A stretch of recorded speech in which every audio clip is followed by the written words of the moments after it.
זה המרזב, עשיתי לו יראות בפנים בתוך המרזב אם אתה רואה. גם את המזגן הזה עשיתי לו עטיפה. עכשיו אנחנו התחלנו עם התפרים, אחרי זה אנחנו עושים איתום לקירות.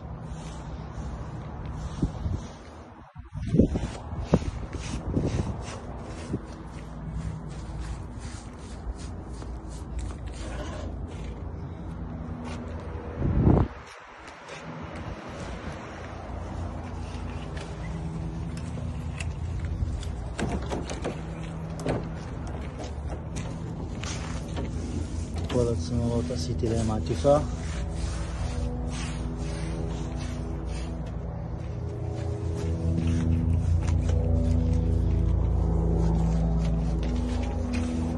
פה התחלנו עם הקירות כבר.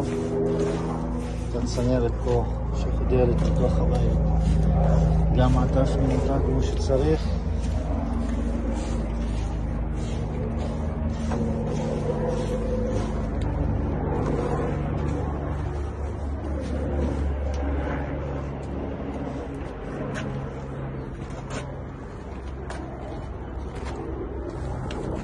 כמובן גם פה אנחנו עושים עם החומר המשחתי כל הקורה.